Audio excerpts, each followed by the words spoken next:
말씀을 전할 때 제 자신에게 먼저 적용을 합니다.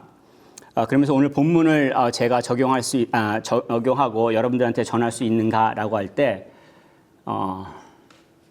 사실 전하고 싶지 않은 말씀이기도 하죠. 자격이 있나라는 생각도 하고 그런데 하나님께서 전하라고 하시니까 전하겠습니다. 근데 여러분들도 말씀을 또 묵상하시는 가운데서 어떻게 여러분들이 결정하시고 또 행하실지 한번 판단하시고 또 그 가운데 주인도하심을 간구합니다. 지금까지 니느웨에 가서 말씀을 전하라고 한 요나가 거부하고 도망갔다. 물고기 뱃속에서 사흘간 있다가 지금 나와서 육지에 도착한 장면이 지난 2장으로 끝났습니다. 오늘 본문 시작하면 요나한테 하나님께서 다시 사명을 주시죠. 다시 메신저로 삼으시는 거죠. 1절에 여호와의 말씀이 두 번째로 요나에게 임하니라. 첫 번째 사명을 실패했다는 얘기예요. 우리가 지난번에 본 것처럼 요나가 불순종해서 실패한 거죠. 가라 했는데 안 갔어요. 이유는 자기가 생각할 때 아니거든요. 자기가 생각할 때는 지금 당장 멸망시키는 것이 맞죠. 나쁜 사람은 벌 받아야죠. 자기가 옳다고 생각하는 게 있는 거예요. 그러니까 하나님이 뭐라고 말씀하셔도 안 듣는 거예요. 자기가 옳다고 생각하는 거에 붙잡히면은 이런 일들을 벌인다는 얘기죠. 그랬더니 인생이 어떻게 됩니까? 폭풍이 몰아치고 물속에 빠지고 물고기 뱃속에서 있다가 생고생을 했죠.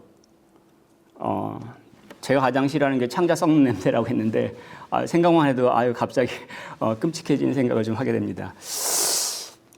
그런데 어쨌든 돌아왔어요. 회개하고. 그런데 받은 사명이 똑같아요.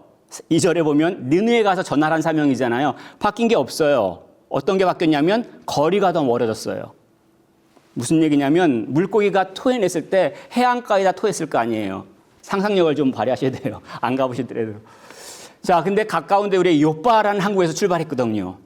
근데 자기 고향은 어디냐면 나사렛 근처예요. 나사렛 근처 바로 한 북쪽으로 한 5km 정도인데 요빠서부터 나사렛까지 가야 되죠. 거기서 또 니느웨 동쪽으로 가죠. 한 500마일 정도, 500마일이 넘다고 합니다. 550마일 정도의 거리를 가게 되는 거죠. 거기다가 거리는 더 멀어졌는데 몸은 지치고 힘든 상태예요. 근데 똑같은 사명을 감당해야 되죠.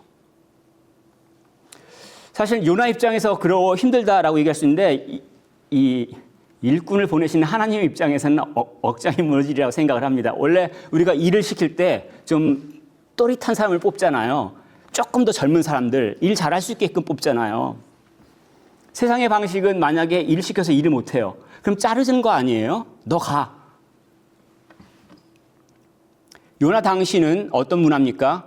왕이 명령을 했어요. 신하가 싫어요. 신하가 실패했어. 그럼 어떻게 그 결과가 있습니까? 살아남기 힘들죠. 자, 근데 하나님 어떤 분이세요? 실패자를 사용하시죠. 굉장히 이해하네요. 능력이 없는 자를 왜 사용하시죠? 실패한 사람을 왜 사용하죠? 하나님께서. 그러니까 하나님이 다르시다는 거예요. 우리하고. 우리 사람 마음과 다르신 분이란 얘기예요. 이사야 선지자가 42장 3절에서 이렇게 말합니다. 상한 갈대를 꺾지 아니하며 꺼져가는 등불을 끄지 아니하고 진실로 정의를 시행할 것이며. 정의를 이루세요. 하나님께서. 그런데 상한 갈대를 꺾지 않는다는 얘기예요. 왜냐하면 하나님께 능력이 있는 거죠. 요나가 뭐 능력이 있어가지고 일 시키신 것 같아요. 요나가 당시에 이스라엘이라는 나라에서 이름을 얻었어요. 오늘날 목회자 중에서 국가적으로 한국에서 이름 있는 사람들 몇 명 안 되잖아요. 요나가 그 레벨이라는 얘기예요. 하나님께서 혹시 그 레벨 능력 있는 사람을 사용하시고 싶은 거예요? 하나님이 사람을 흙으로 만드시고 세상을 말씀으로 창조하셨던 그 능력을 갖고 계시는데 요나의 능력이 무슨 필요가 있습니까? 하나님께서 자비하시다는 얘기죠. 하나님께서는 죄인을 용서하기를 원하신다는 얘기예요. 느헤미야 선지자가 바벨론 포로 때 예루살렘에서 돌아왔습니다. 왕이 허락을 해줬죠. 그래서 무너진 예루살렘 성벽 앞에서 회개 기도를 하죠. 자기들이 하나님 말씀에 불순종해서 망하고 지금 포로로 살게 있지만 그 은혜 때문에 예루살렘 성을 다시 건축할 수 있습니다. 그때 이 느헤미가 한 기도가 느헤미야 9장 1절 17절 이렇게 기록합니다. 그러나 주께서는 용서하시는 하나님이시라. 은혜로우시며 긍휼히 여기시며 더디 노하시며 인자가 풍부하심으로 그들을 버리지 아니하셨나이다. 사람이라면 실수한 사람들을 용서하나요? 능력 없는 사람을 용서하나요? 근데 하나님께서는 악한 니느웨 사람들을 구하고 싶고 동시에 불순종한 요나도 사람답게 살게 하고 싶은 거예요. 구하고 싶은 거예요. 무엇보다도 하나님의 계획은 취소되지 않습니다. 능력이 하나님께 있기 때문에 어떤 일이 일어나도 상관이 없어요. 그래서 하나님께서 요나한테 두 번째 기회를 주셨죠. 근데 요나만 사실은 이런 세컨 찬스를 받지는 않았습니다. 베드로 사도도 두 번째 기회를 받았잖아요. 자기가 예수님 죽게 끝까지 쫓아가겠다고 하면서 바로 그날 저녁에 3번 부인하죠. 갈릴리에서 예수님께서 나타나서 3번 물어보셨잖아요. 완전히 회복시키셨다는 얘기죠. 여러분들은 어떻습니까? 혹시라도 실패한 경험들이 있는지 모르겠어요. 아니면 너무 나이가 들어서 이제 뭐 하기에 힘들어요. 뭐 그러실 수도 있습니다. 누가 뭐라고 하지 않았는데 스스로의 마음이 이미 주저앉아 있는, 일어나지 못하는 상태일 수도 있습니다. 근데 하나님은 실패한 사람도 사용하실 수 있고 하나님께서는 자비하시기 때문에 그러시길 원하세요. 이 이야기는 교회를 세우는데 동참하는 일들한테 특별히 기억할 교훈이라고 생각합니다. 왜냐하면 섬기는 건 영광이에요. 인간이 누릴 수 있는 어떠한 영광과 비교할 수 없습니다. 나중에 분명히 알게 되시리라 믿습니다. 그렇지만 그 섬기는 것이 우리가 능력이 있거나 어떠한 형편이 틀려가지고 섬기는 것이 아니라 하나님이 자비하시기 때문에 섬길 수 있는 기회를 주신 거예요. 우리가 언제 어디서든지 특별히 남들보다 더 섬길 때 잊지 말아셔야 되는 것이 내가 능력이 있어 섬기는 것이 아니라 하나님이 자비하시기 때문에 기회를 주셨다라고 믿고 하나님께 영광을 돌리는 게 마땅합니다. 요나가 드디어 그 니느웨로 가죠. 3절에 보면은. 근데 이것을 보면서 저는 이런 생각을 합니다. 제대로 가려나? 사람은 확 안 바뀌어요. 아시나요? 잘못했습니다. 그런 사람들이 다음날 그만했다고 완전히 바뀌어가지고 거창한 사람 되나요? 안 바뀌어요. 일단은 메시지를 한번 보시겠습니까? 4절에 보면 요나가 하루 동안 다니며 외쳤습니다. 선포했다는 얘기예요. 그런데 좀 이상하지 않아요? 열심히 하지 않았다는 생각 못합니까? 왜냐하면 니느웨 크기를 3절에 이렇게 말합니다. 니느웨는 사흘 동안 걸을 만큼 하나님 앞에 큰 성읍이더라. 사흘을 걸어 다녀야 될 성읍인데 하루만 외쳤다는 얘기예요. 제대로 안 했다는 얘기죠. 왜요?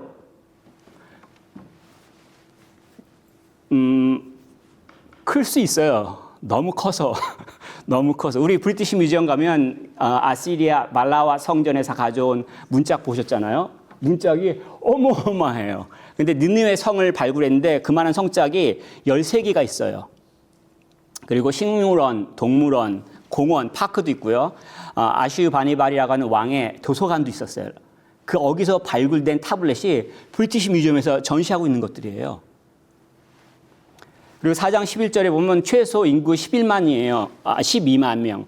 그리고 이것을 학자들에 따라 다른데 어떤 사람은 60만을 생각하기도 합니다. 왜냐하면 곱하기 5를 해서.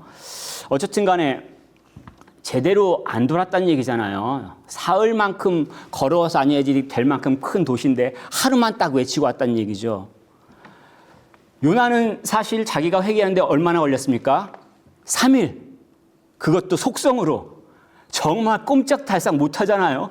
깜깜한 데서 시간이 얼마 지나가는지 못해서 그 썩어가는 냄새를 맡습니다. 그러니까 간신히 회개했는데 지금 자기는 회개하라고 얼마 사람들한테 기회를 주는 거예요? 하루. 왜요? 요나의 마음이 지금 어떤 상태라고 생각하십니까? 분명해지는 건 메시지를 보면 더 분명합니다. 4절에 보면 40일이 지나면 니느웨가 무너지리라. 굉장히 간단한 설교잖아요. 제가 30분 말씀을 나누는데 쉽지 않죠. 근데 얼마나 짧아요? 아무런 이유도 설명도 없어요. 설명하기 싫은 거죠. 우리 한국말에 그런 표현 있잖아요. 너 말 짧다. 언제 해요? 반말할 때 우리는 하죠. 그리고 그 말 하는 건 너 불손해. 그 얘기를 하는 거잖아요. 지금 요나가 말이 짧아요. 40일이 지나면 니느웨가 무너지리라! 아마 이렇게 외쳤을 수도 있어요. 원하고 싶은 게 뭐냐면 너네 망한다.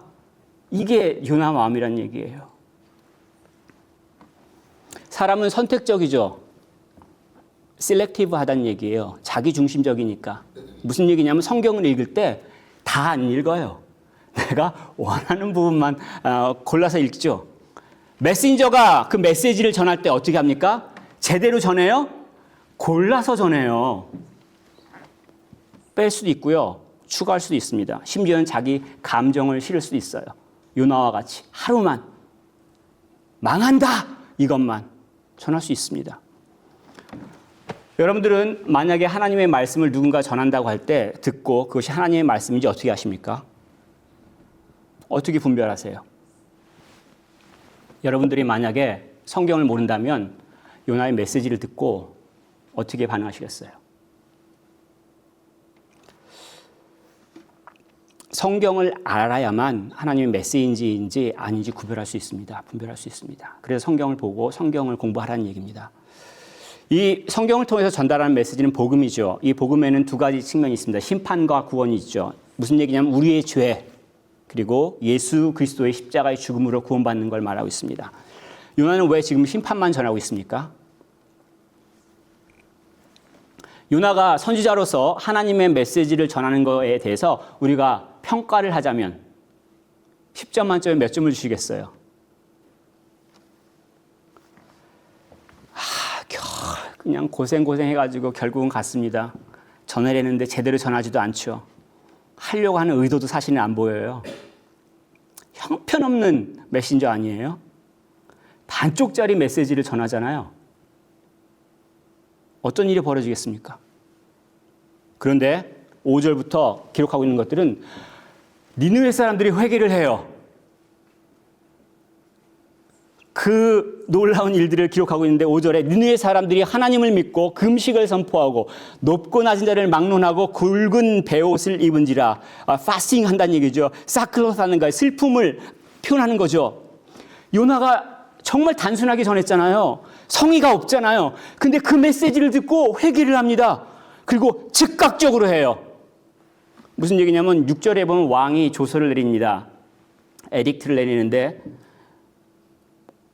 뒷북치는 거 아니에요? 지금 백성들이 먼저 5절 보면은 회개했다고 그러잖아요. 근데 왕이 조서를 내려서 모든 백성들은 회개하라. 이 조서를 왜 내려요? 우리가 역사 기록을 볼 때 시간의 순서대로만 기록하지 않습니다. 이것을 전문용어로 편연체라고 얘기를 했죠. 시간의 순서가 아니라 중요한 사람, 이것을 기전체라고 얘기했습니다. 중요한 사람부터 기록하는 방식이 있어요. 그 토픽별로 기록하는 방식이 있어요. 무슨 얘기냐면 지금 이 본문들은 심판하라는 말씀을 듣자마자 동시에 누구나 할 거 없이 같이 해야겠다는 얘기예요. 왕이 해라 말라 이렇게 한 게 아니란 얘기예요. 내가 듣고 내가 바로 그 자리에서 회개했다는 얘기예요. 왕이 회개를 하죠. 6절에 보면 왕이 보좌에서 일어나서 왕복을 벗고 굵은 베옷을 입습니다. 그리고 아시 위에 앉죠. 아시리아가 당시에는 제일 잘 나가는 나라잖아요. 힘 있는 왕이잖아요. 누군가 자기가 다스리고 있는 나라에서 와서 너네 나라 망해.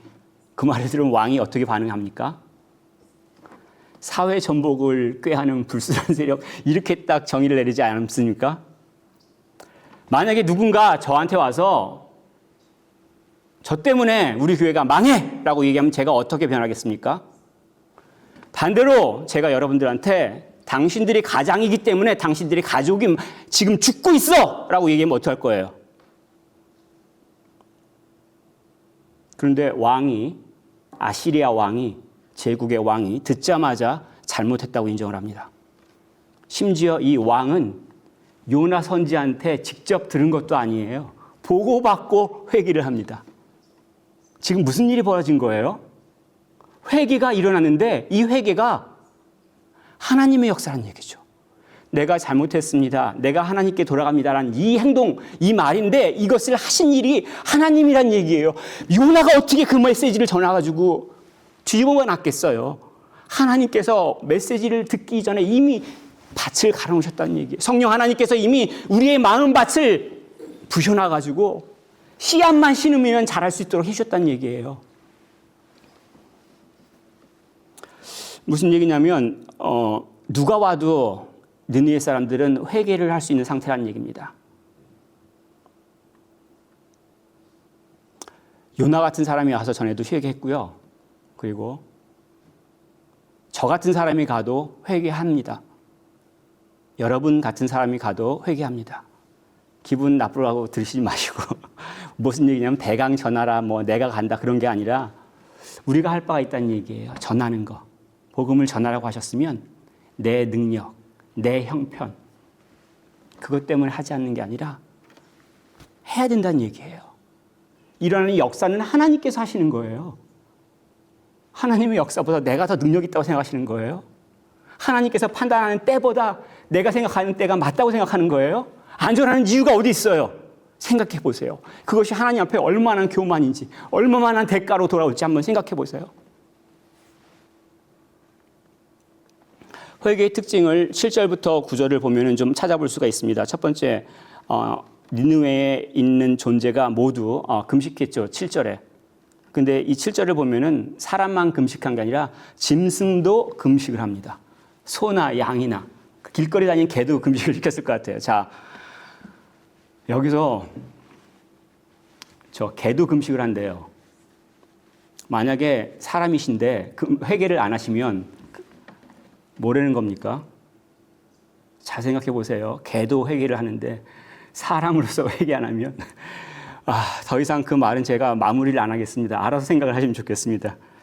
자, 근데 왜 그 사람이 잘못했는데 짐승까지 회개를 합니까? 왕이 조서를 이렇게 내리죠. 이거는 오늘날 우리는 개인주의적인 이 사고방식에 갇혀 있어서 나밖에 몰라요. 나. 내가 결혼해도 나.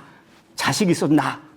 교회 목사가 돼도 나밖에 없는 거예요. 얼마나 개인주의적인 그 성향에 찌들었으면 자기밖에 몰라요. 근데 하나님께서는 우리를 만드실 때 피조물의 대표로 만들어주셨죠. 무슨 얘기냐면 인간이 타락했는데 짐승들도 자연도 같이 저주 아래 있는 거잖아요. 이 이야기는 뭐냐면 인간이 회복되면 어떻게 돼요? 피조물도 다른 피조물도 같이 회복된다는 얘기예요. 그래서 로마서 8장 19절에 피조물이 고대하는 바는 하나님의 아들들이 나타나는 것이니.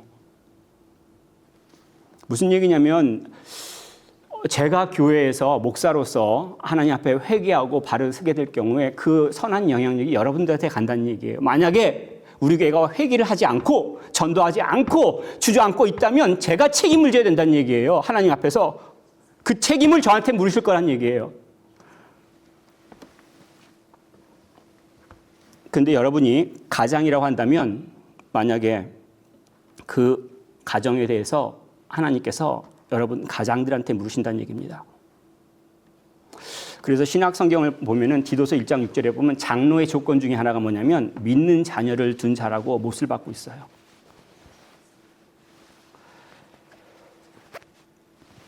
또 회개의 이 특징은 가운데 하나가 뭐냐면 진정성이 있습니다. 8절에 보면은 금식하는 것뿐만이 아니라 하나님께 부르짖을 것이며 각기 악한 길과 손으로 행한 강포에서 떠날 것이라. 이 회개가 하나님께 돌이키는 걸 말해요. 이렇게 가다가 이렇게 돌이키는 걸 말하는 거죠. 내 마음이 돌이키는 걸 말하죠. 행동은요? 마음만 돌이키고 행동을 안 돌이키고 있나요? 아니죠. 행동도 같이 바뀌어야 된다는 얘기예요. 지금 8절에 보면은 각기 악한 길과 손으로 행한 강포에서 떠날 것이라. 아수르가 얼마나 잔인했는지 처음 시작할 때 설명을 했죠. 어린아이들을 바닥에 쳐서 죽이고 사람들을 살가죽을 벗기고 사람들의 해골을 갖다가 전시하고. 만약에 회개했다면 그런 악한 길과 손으로 행한 강포에서 떠날 것이라고 얘기를 하는 거죠. 아수르 왕이 지금 얘기하는 거예요. 만약에 우리가 회개한다고 얘기를 하면서 저 잘못했습니다. 용서해 주세요. 라고 하면 행동은 바뀌지 않아요. 그럼 뭘 말합니까? 립 서비스죠. 근데 하나님은 우리의 마음을 아시는 분이잖아요. 마음을 살피시는 분이잖아요. 내가 만약에 예수를 그리스도를 믿었다면 바뀌는 행동이 있어요. 혹시 여러분들에게 예수를 믿기 때문에 바뀐 행동이 있습니까? 없으면 여러분은 하나님께 립 서비스한 사람입니다. 이 회개는 또한 하나님의 자비하심을 전적으로 의지합니다. 9절에 보면 이 아시리아 왕이 이렇게 말합니다. 하나님이 뜻을 돌이키시고 그 진노를 그치사 우리가 멸망하지 않게 하시리라. 그렇지 않을 줄을 누가 알겠느냐 한지라. 이게 뭐냐면 아시리아 왕이 우리 회개했습니다. 용서해 주세요. 멸망은 안 돼요. 이렇게 말하는 게 아니란 얘기죠. 하나님께 자복한다는 것, 서렌더한다는 것, 하나님께 처분을 맡기는 거예요. 우리가 얼마나 자기 중심적이냐면 내가 회개했으면 멸망이 안 오는 걸 당연하게 생각하는 거예요. 내가 돈 1파운드 넣었으면 코카콜라가 나온다고 생각을 하는 거예요. 하나님한테. 하나님을 인격적으로 대하고 있지 않다는 얘기예요. 내가 동전 1파운드 넣었으면 나와야 한다는 얘기예요. 근데 지금 아스루 왕이 지금 뭐라고 얘기하고 있어요? 하나님께 맡기고 있죠. 아시리아 왕이 당대 제국의 왕이죠. 그 힘, 권세가 얼마나 했는지. 우리 브리티시 뮤지엄 가서 그 아시리아 궁전에 가져온 벽화들을 설명하면서 본 장면 중에 하나가 뭐냐면 이 아시리아 왕이 전쟁에서 승리하고 패배한 나라의 왕을 무릎 꿇게 해요. 그리고 발로 그 목을 꽉 잡고 있죠. 발로 그 목을 밟고 있다가 창으로 위에 이렇게 대고 있어요. 이게 완전히 내가 승리했다는 표시잖아요. 자, 여기서 어떻게 합니까? 자, 자복한 상대편 왕이 이제 그만하고 내려와요. 이렇게 얘기할 수 있어요? 아니면 하나님께서 이걸로 죽이시든지 살리시든지 하나님의 권리가 아니에요? 우리가 만약에 회개했다고 하면서 하나님한테 하나님 이렇게 하셔야 돼요. 하나님 저거 주셔야 돼요. 그렇게 말하고 있다면 우리는 여전히 자기가 왕이라고 생각하는 거예요. 자복한 거 아니에요. 회개는 우리가 할 바지만 용서는 하나님께서 하실 거예요. 그 회개조차도 사실은 우리의 권리가 아니에요. 하나님이 자비하시기 때문에 우리에게 기회를 주신 겁니다. 자, 이렇게 회개한 자들에게 하나님께서 어떻게 대하시겠습니까?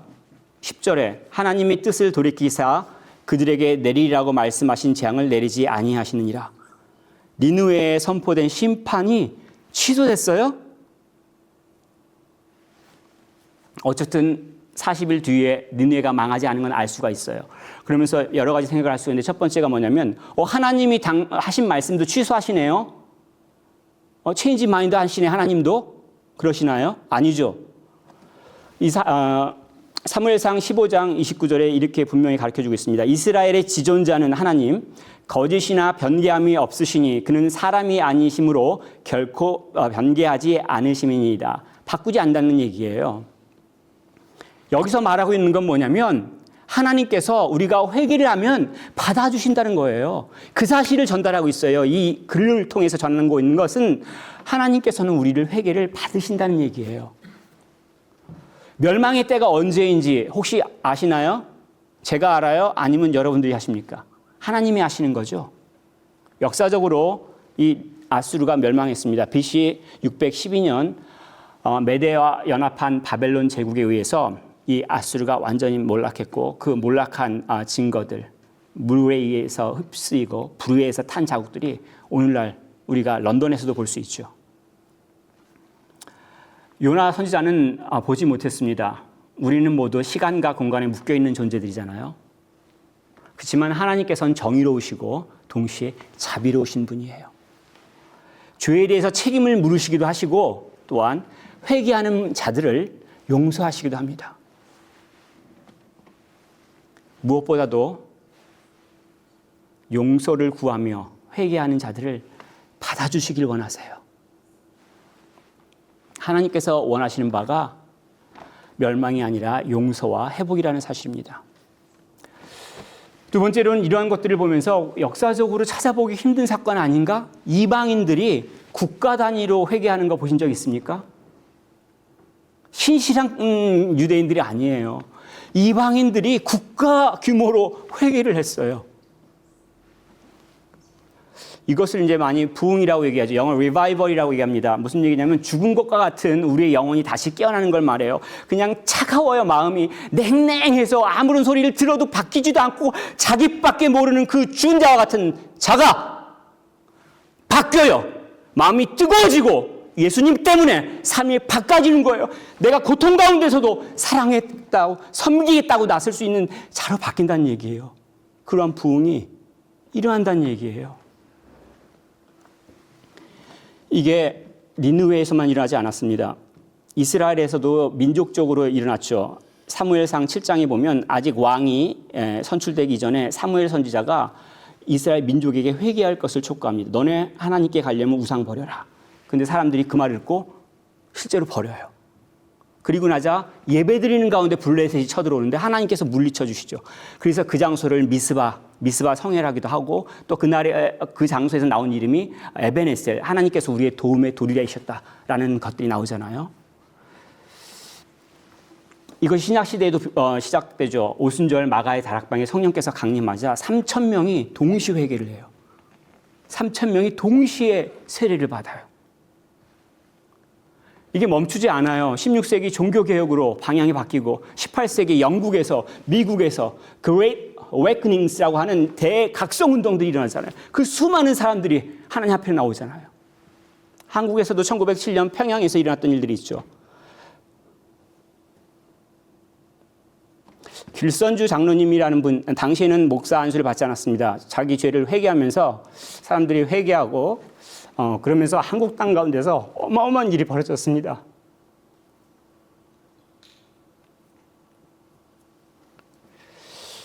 조그만 교회에서 회개한 것들이 한국에서 수많은 사람들이 하나님 앞으로 올 수 있는 기회가 됐죠. 우리 한국이 얼마 안 되는 역사 가운데 그 많은 숫자의 기독교인들이 등장할 수 있었던 것들은 이러한 역사가 있기 때문에 그 뒤에 가능한 겁니다. 제가 무슨 얘기를 하냐면 이게 지금 우리는 역사의 마지막 때에 살고 있는 거예요. 이사야서에서 예언하고 있는 역사의 마지막 때가 되면 열방과 민족들이 하나님께 예물 드리면서 온다고 그랬잖아요. 우리 이방인이에요. 영국 사람들도 이방인이에요. 이 모든 사람들이 하나님 앞으로 예물들을 가지고 오고 있는 때에 우리가 이때 살고 있어요. 이걸 마지막 때라고 하는 거예요. 예수님께서 이 땅 가운데 오시고 성령께서 이 땅 가운데 오신 이 시대를 마지막 때에 살고 있는 거예요. 이게 다시 말하자면 지금 회개할 때란 얘기예요. 지금 돌이킬 때란 얘기예요. 지금 돌이키지 않으면 기회가 없다는 얘기예요. 예수님께서 이 땅 가운데 오셨을 때 하신 말씀이 마태복음 12장 41절에 기록되어 있습니다. 요나보다 더 큰 이가 여기 있으며 라고 말씀하셨습니다. 무슨 얘기냐면 요나를 보내서 회개하라고 외치셨잖아요. 하나님께서. 근데 하나님께서 직접 오셨다는 얘기예요. 회개하라는 얘기잖아요. 만약 회개하지 않으면 그 결과가 어떻겠어요? 그 자리에서 듣고 회개하지 않았던 이스라엘 사람들이 어떤 결과를 맞이했어요? 여러분들은 복음을 듣고 어떠한 반응을 보이십니까? 여전히 차갑고 냉랭한 가슴을 갖고 있다면 돌이키지 않은 거예요. 행동이 바뀌어지지 않았다면 여러분 바뀌지 않은 거예요. 우리는 어느 누구도 우리의 의로 구원받을 수 없습니다. 내가 옳다고 생각하는 걸로 구원받을 수 없어요. 어느 누구도 죽음을 피할 수가 없습니다. 오직 하나님의 의, 예수 그리스도를 믿는 것 위에 따르는 것 이외에는 방법이 없어요.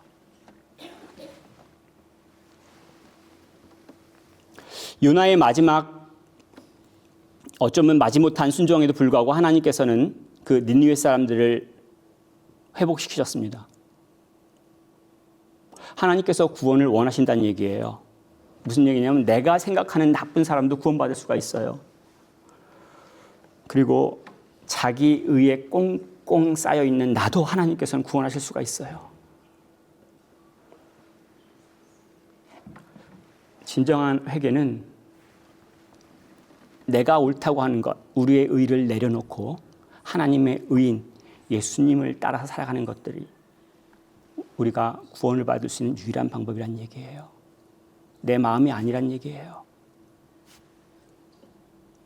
그런 자들은 부흥을 경험합니다. 먼저 자기 자신이 살아나는 것을 경험해요. 그리고 그런 자들 가정이 살아나는 걸 경험합니다. 가족의 부흥이 있어요. 그리고 하나님께서는 그런 사람들 통해서 민족과 그리고 인류를 부흥시키시고 계십니다. 여기는 우리 모두가 그 역사 가운데 동참할 수 있기를 축복하고 견면하겠습니다.